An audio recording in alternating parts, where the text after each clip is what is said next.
ಕಾರ್ನರಿ artery ಬ್ಲಾಕೇಜಸ್ಗಳು, ಹೃದಯ ರಕ್ತನಾಳಗಳ ತೊಂದರೆ, ಹೃದಯದ ವೀಕ್ನೆಸ್.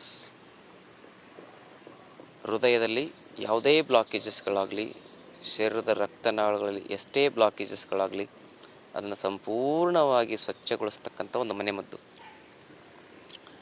ಈ ಮನೆಮದ್ದು ಎಂಥವ್ರಿಗೆ ಉಪಯೋಗ ಆಗಿದೆ ಅಂದರೆ, ಈಗ ನಿಮ್ಮಲ್ಲಿ ಬ್ಲಾಕೇಜ್ ಆಗಿದೆ, ನಿಮ್ಗೆ ಆಪ್ರೇಷನ್ ಮಾಡಲೇಬೇಕು ಅಂತ ಹೇಳ್ತಾರೆ.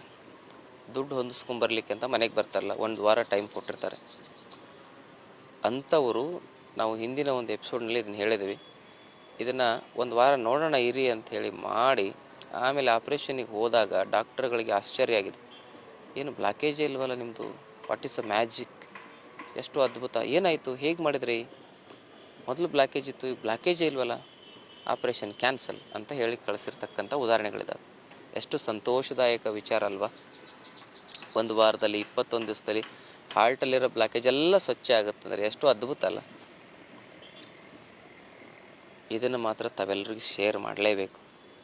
ಏಕೆಂದರೆ ಒಂದು ಸಲ ಹೃದಯ ನಿಂತಿತು ಅಂದರೆ ಜೀವನ ನಿಂತು ಅಂತ.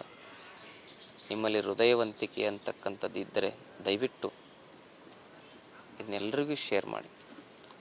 ಯಾಕಂತ ಹೇಳಿದ್ರೆ ಸಾವಿರಾರು ಜನರ ಹೃದಯ ಉಳಿಸ್ತಕ್ಕಂಥ ಪುಣ್ಯ ನಿಮಗೆ ಬರ್ತದೆ.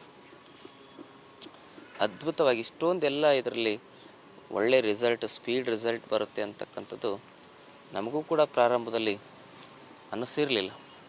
ಅಷ್ಟೊಂದು ಬೇಗ ಕ್ವಿಕ್, ಸಂಪೂರ್ಣವಾಗಿ ರಿಸರ್ಚ್ಡ್ ಬೇಸಲ್ಲಿ ನಾವು ಇದನ್ನು ಹೇಳ್ತಾ ಇದ್ದೀವಿ. ಭಾಳ ಜನರ ಮೇಲೆ ಪ್ರಯೋಗ ಮಾಡಿದ್ವಿ. ಇದನ್ನು ಹಾರ್ಟ್ ಸ್ಪೆಷಲಿಸ್ಟ್ ಒಬ್ಬ ಡಾಕ್ಟ್ರು ಮಹಾರಾಷ್ಟ್ರದಲ್ಲಿ ಮೊದಲು ಸಂಶೋಧನೆ ಮಾಡಿ ಅದರ ಬಗ್ಗೆ ಒಂದು ದೊಡ್ಡ ಆರ್ಟಿಕಲನ್ನೇ ಪ್ರಕಟಿಸಿದ್ದಾರೆ. ಈ ಒಂದು ಔಷಧಿ ಯಾವುದು ಅಂತ ಹೇಳಿದರೆ, ಮನೆಮದ್ದು ಯಾವುದು ಅಂತ ಹೇಳಿದರೆ ತುಂಬ ಸುಲಭ, ಎಲ್ಲರ ಮನೆ ಎದುರುಗಡೆನೇ ಸಿಗ್ತಕ್ಕಂಥದ್ದು. ಮಾರ್ಕೆಟಲ್ಲಂತೂ ಸುಲಭವಾಗಿ ಸಿಗ್ತದೆ. ಯಾವುದು ಅಂತ ಹೇಳಿದರೆ ದಾಳಿಂಬೆ ಹಣ್ಣು. ಹೌದಾ, ದಾಳಿಂಬೆ ಹಣ್ಣಿಂದ ಇಷ್ಟೆಲ್ಲ ಆಗುತ್ತಾ, ಬ್ಲಾಕೇಜಸ್ ಭಾಳ ಬೇಗ ಕ್ಯೂರ್ ಆಗುತ್ತಾ? ಖಂಡಿತವಾಗಿಯೂ. ದಾಳಿಂಬೆ ಹಣ್ಣಿಂದೊಂದಿದೆ, ಇನ್ನೊಂದು ಮನೆಯಲ್ಲೇ ಕೆಲವೊಂದಿಷ್ಟು ನೀವು ಮಸಾಲೆ ಪದಾರ್ಥ ಅಂತ ಏನು ಹೇಳ್ತಾರಲ್ಲ ಅದರದ್ದು. ಆದರೆ ದಾಳಿಂಬೆ ಹಣ್ಣು ಮ್ಯಾಕ್ಸಿಮಮ್ ಕೆಲಸ ಮಾಡುತ್ತೆ. ಹೇಗೆ ಅಂದರೆ, ದಾಳಿಂಬೆ ಹಣ್ಣು ತಿಂದ್ಬಿಡೋದ, ತಿಂದರೂ ಒಳ್ಳೆಯದೇ, ಆದರೆ ಒಂದು ವಿಶೇಷವಾಗಿ ಒಂದು ಡಿಕಾಷನ್ ಮಾಡ್ಕೊಂಡು ಕುಡಿಯೋದು. ದಾಳಿಂಬೆ ಬೀಜದ ಕಷಾಯ ಹೇಗೆ ಮಾಡೋದು? ಅದನ್ನು ಬೀಜವನ್ನು ಹಿಂಡಿ ರಸ ತೆಗಿಬೇಕು. ರಸ ತೆಗೆದಾಗ ಒಳಗಡೆ ಬಿಳಿ ಬೀಜ ಉಳಿತದೆ. ಹಿಸ್ಕಿ ರಸ ತೆಗಿಬೇಕು, ಆ ರಸವನ್ನು ಕುಡಿಬೇಕು. ಆದರೆ ಕಷಾಯ ಮಾಡಲಿಕ್ಕೆ ಒಳಗಿರೋ ಬಿಳಿ ಬೀಜ ಬೇಕು.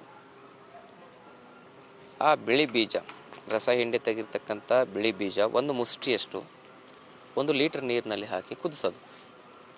ಅದು ಕುದ್ದು 200 ml ಇಳಿಬೇಕು. ಅದನ್ನು 2 ಭಾಗ ಮಾಡಿಟ್ಕೊಳ್ಳಿ. ಬೆಳಗ್ಗೆ ಸಾಯಂಕಾಲ 100 ml ಕುಡಿದ್ರೆ ಬ್ಲಾಕೇಜಸ್ಗಳು ಸಂಪೂರ್ಣ ದೂರ ಆಗ್ತದೆ. ಆಹಾರಕ್ಕಿಂತ ಮೊದಲು ಸೇವಿಸ್ಬೇಕು ಇದನ್ನು.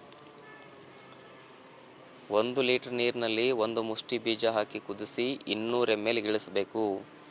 ಇಳಿಸಿದ ಮೇಲೆ ಅದನ್ನು ಶೋಧಿಸಿಕೊಂಡು ಬೆಳಗ್ಗೆ 100 ml, ಸಾಯಂಕಾಲ 100 ml ಖಾಲಿ ಹೊಟ್ಟೆಯಲ್ಲಿ ಕುಡಿಬೇಕು. ನೆನ್ಪಿಟ್ಕೊಳ್ಳಿ ಸರಿಯಾಗಿ. ಗೊತ್ತಾಗಿಲ್ಲ ಅಂದರೆ 2-3 ಸರಿ ಕೇಳ್ಕೊಳ್ಳಿ.